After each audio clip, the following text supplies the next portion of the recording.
tubahaye ikaze aho muherereye hose. Nkuko mubizi rero ino ni channel igiye kugibagezaho ibiganiro byinshi bitandukanye. Aha rero turi kumwe n'umukobwa mwiza ugiye kutuganiriza byinshi bitandukanye. Tubahaye ikaze. Murakoze cyane. Watangira wibwira abagukurikiye kuri AMTV. Nitwa Josephine, akaba ari umunyamakuru wa AMTV. Ndabashishikariza no kuri gukomeza gukora share zanyu, like zanyu zirakenewe, sub zanyu zirakenewe. Nuko ndabashimiye cyane muri aka kanya. Hanyuma Gihozo Josephine ni muntu ki? Gihozo Josephine ndumukobwa ushima Imana. Ndacyari mutoya, mfite impano nyinshi zigiye zitandukanye. Nkuru tuzi twinshi tugiye dutandukanye. Nkunda Imana, nkunda n'abantu. Hanyuma wenda abenshi bakumenye nka Juliana muri filime bita Abaye series ndetse no muri filime nka Planka n'ibindi byinshi bigiye bitandukanye. Hanyuma kugeza iyi saha winjiye mu mwuga w'umunyamakuru, uzabasha kwifatanya gute na filime cyangwa se na sinema nyarwanda cyangwa se ibi nibyo ugiye kwibandaho cyane? Murakoze. Kuba nakora uno mwuga ni ibintu nekereza ko ni ibintu byanjye. Nkuko natangiye sinema ntabwo nari nzi ko wenda nzageraho zisangeze. Umwuga rero kuba umujournaliste ni ibintu nyine nkunda, ni ibintu bimbamo, ni ibintu mbese n'inzozi zanjye za kera ndi kugenda nzikabya. Imana iri kugenda incishizamo imiyaga, mbona ko ibintu byose bizagenda neza kandi nzabishobora mu izina rya Yesu. Amen. Yego. Hanyuma rero hari agashya cyangwa se imigabo n'imigambi uzanye kuri ino televiziyo. Turabizi ko hano muri uru Rwanda hari ama-channels menshi cyane yagiye atandukanye. Ni nk'akahe gashya cyangwa umwihariko wawe uzavuga uti nje nanjye nje kujya muri baba umgiye ku competitors we ama-channels yandi? Wenda sinzi uburyo ndabashaka kubifata cyangwa nubwo ashobora kubifata, ariko muri aka kanya mfite ibintu byinshi cyane, mfite udushya twinshi cyane nzabagezaho. Ino channel ndabashishikariza kuyireba kandi umunsi ku munsi sinzigera mbatenguha. Ikintu gitandukanye wenda nzakora bijyanye bitandukanye cyane n'ibyo abandi wenda bakora cyangwa se sinzi, ariko nge nzibanda cyane ubuzima bw'abantu, ubuzima bwa muntu nibwo nzibandaho cyane kuruta ubuzima bwa entertainment cyane. Nzibanda ku buzima bw'umuntu, umuntu nyine nkanjye ubwanjye nkamenya ngo ubuzima bw'uyu muntu bumeze bite, cyane cyane nko ku bakinnyi bacu, bakinnyi ba football, bakinnyi ba handball, ba volleyball. Nzabibandaho cyane n'abastari cyane bo mu buzima busanzwe, abana bakiri hasi, abantu bakizamuka, ibyo byose nzabigenda mbyitaho. Nicyo kintu wenda ndakeza ko wenda nzabanje gukora gitandukanye n'icyabandi. Nzinjira cyane mu bintu bijyanye n'abakinnyi b'umupira kuko njya mbona ko akenshi barabaheza, sinzi nimba ari ukubaheza, ariko kugira ngo tumenye amakuru yabo ni ibintu bigoranye cyane. Mu bintu ntekereza ariko nzanye gukora cyane cyangwa se nshaka kubagezaho cyane n'ubuzima bw'abantu dukunda kandi batugezaho ibyishimo, mbese badukora ibyo twifuza kandi igihugu cyacu kigatera imbere. Ntekereza ko ibyo ari byo bintu nje guhindura cyangwa se nje gukora biruta cyangwa se abandi mbona batigeze bitaho cyane. Ngiye byibuze hari icyo nje guhindura mu bintu bijyanye n'ubunyamakuru cyangwa se no gushaka amakuru mu baturarwanda cyangwa se n'abandi bari hanze y'u Rwanda. Murakoze. Hanyuma wenda benshi bakumenye nk'umukunzi wa Supermanager. Ufite amazina menshi cyane agiye atandukanye, aho wenda nakurikiye ikiganiro cyanyu kuri channel runaka nashatse kwamamaza, uri kuvuga ati ngewe ndagukunda, nta mukunzi ufite ndabizi, ese wakimena hakubera umukunzi? Hagati yawe na Supermanager kugeza iyi saha urukundo rwanyu ruhagaze gute? Supermanager ni umushiti wanjye, ni best friend, ni umushiti wanjye usanzwe. Afite ubuzima bw'abayemo nanjye mfite ubwo mbayemo, ariko ni inshuti cyane ikomeye yanjye. Kandi no ku bakunzi ba AM, wenda ku bantu bankunda, abakunzi banjye, Supermanager muzazamo mubona cyane inshuro nyinshi cyane zishoboka. Azaza bari hafi yanjye, ibiganiro bigiye bitandukanye cyane ko noneho ari no mu bintu bijyanye na football.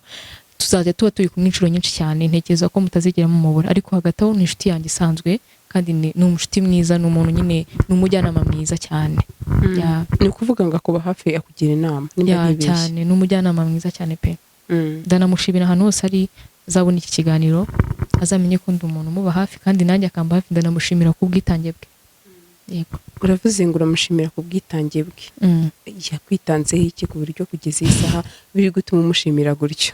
Buriya umwanya w'umuntu aba ari ikintu gikomeye, kuba umuntu ashobora kubwiriza umwanya, icyo kintu ushobora kuba nta gaciro cyane kurusha ibintu byose. Mushimira umwanya. Umwanya, agaciro, umwanya nicyo kiguzi cy'agaciro ugomba kumuha. Nta n'ikindi kintu ushobora kumuha ngo cyamushimira wenda ibyo ashobora kuba yakora nuko aba yigomye ibintu byinshi. Mushimira rero umwanya we. Hanyuma rero hari abantu wenda tuzi bakunzwe cyane, ibyo ari byo byose uzajya ugendera ku cyo uvuga ati uyu munsi ndatumira umutumirwa cyangwa ejo bundi.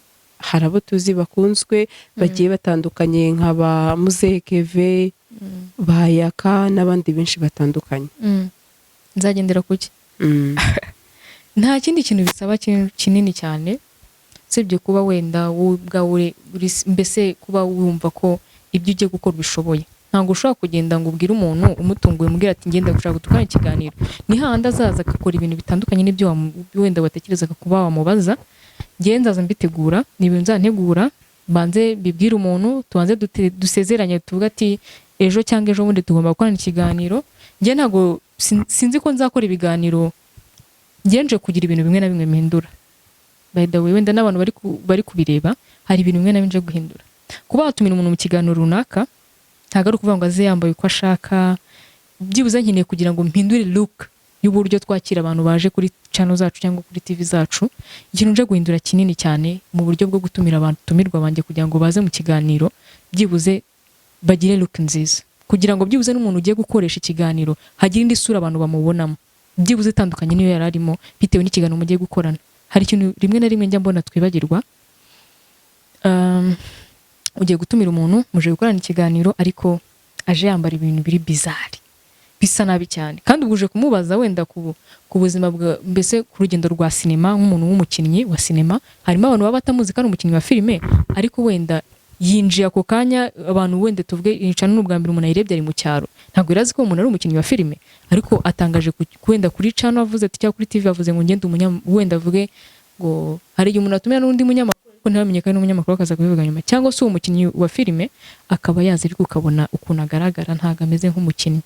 Ibyo bita byangiza wa muntu uri aho ngaho uri gutekereza ngo nimba nyine nashaka kuba umukinnyi, nayo nzaca mu zaze zose ngiye kuba umukinnyi wa filime cyangwa se ngiye kuba iki.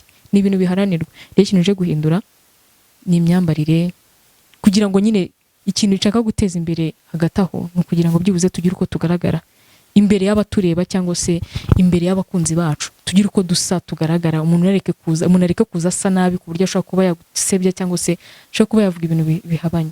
Nje guhindura ibintu byinshi cyane. Yego. Wenda utumye mitangiye ikibazo cy'amatsiko, uravuze ngo ugiye guhindura ngo imyambarire. Ariko aho ntabwo nemeranya nawe. Uziramushatse kumbwira ko uzajya utumira umutumirwa ukamutegeka n'imyenda yambara? Aho wenda ni byiza cyane kubimbajije. Ngiye ubusanzwe ubundi ndi umufashioniste, ngiye nkora ibintu bijyanye na fashion. Ikintu nashaka kuvugaho gatoya, abantu wenda ntibanyumve nabi, nashaka kuvuga wenda ku buryo bujyanye n'imyumvire iciriritse. Ntabwo ari imyumvire ko wenda umuntu ashobora kuba nta myenda afite mizima cyangwa se ipfa gusa neza ku buryo aza gukora ikiganiro. Ndavuga abantu bacitse wenda mu myumvire, ukaba ushobora kuba wamubwira ngo tugiye gukorana ikiganiro, ugiye kuvuga ubuzima bwawe cyangwa se iki n'iki urugendo rwawe urimo, akaba yabyumva nabi ku buryo ashobora kuza nyine nawe ukabona ko ibintu bitari neza, bitameze neza. Ba bantu ndi kuvuga bacitse wenda mu myumvire, akaba ari wa muntu mwasezeranye wenda kuba mwakorana ikiganiro isaha. Icyo nicyo kintu cya mbere nshaka kuvuga. Mwavuga ati tuzakorana ikiganiro saa 8, akaza saa 8 n'igice ariko yasinze kandi aje kuvuga ku rugendo rwe rwa muzika cyangwa se rwa sinema. Uwo muntu urumva bacitse mu myumvire. Ntago wenda tuvuge araje wenda yari yambaye neza ariko yiga mbese nyine urabona ko asa nabi, urabona ari bizarre. Iyo niyo myumvire nyine abantu bacitse nandi kuvuga. Ntago navugaga ku myumvire wenda, ntago navugaga ku gucirika kuba yaba yambaye ukundi kuntu, kuko akenshi cyane nzibanda no kugira ngo mvuganire abantu bakiri hasi, iterambere ryabo kiri hasi. Nzabavuganira cyane ariko ubuzima bw'abantu nyine bakiri hasi nzabafasha nanone inshuro nyinshi cyane, nzagerageza kubavuganira. Ntago rero mvuze ku myumvire wenda hari ukuntu ushaka kubifata ukabifata nk'aho ari ibintu wenda nishatse kuvuga ko wenda abantu bacitse ntazabakoresha, ahubwo nzabakoresha cyane abo ngabo bari hasi wenda mu buryo bw'iterambere kugira ngo byuze nabo bagire aho bagera. Murakoze. Ni ukuvuga ngo umuntu usoma ku gatama ubaye umwamaganya hakiri kare. Hoya ku gatama umuntu ashobora kugasoma n'isaha, nshobora kuba nicaye ndi kugasoma, ariko ntibivuze ngo wenda ushobora no kugasoma waje mu kiganiro, ariko byibuze kontrola uvuga ati nimba ngiye gukora ibi. Agatama ushobora no kugasoma nyuma cyangwa ukanagasoma ariko uri wa muntu nyine wikontrola. Ntago mvuze ko ntazakira umuntu nk'agatama umuntu birega sinzi ukuntu wenda abantu bashobora kuba babyumva ariko buri muntu uwo ari wese nzamwakira ariko byibuze tube mature please tuba abantu byibuze bafite bajijutse yego. hanyuma tubwire umuntu ashaka kwandikamo iyo channel uko yandika ko hari abari kumva IMTV ariko ntibasobanukirwe ngo ni IM cyangwa ni gutyo nyine basobanuye ku buryo umuntu washaka kugira icyo akora n'iki yaba bisobanukiwe ni ndetse ugiye n'icyo basaba. ni A y'inyuguti nkuru na M y'inyuguti nkuru. Ntekereza ko muri kubyumva neza. A y'inyuguti nkuru na M y'inyuguti nkuru. AM ya capital letter ko batabyumva neza. Yego nuko nguko ushaka kubyandika AMTV nuko. Tugana ku musozo icyo nabwira abakunzi ba AM muri kuri kino kiganiro nasaba support yanyu no kumfasha mugakora subscribe, share na comment ku biganiro byose bifuza kubagezaho.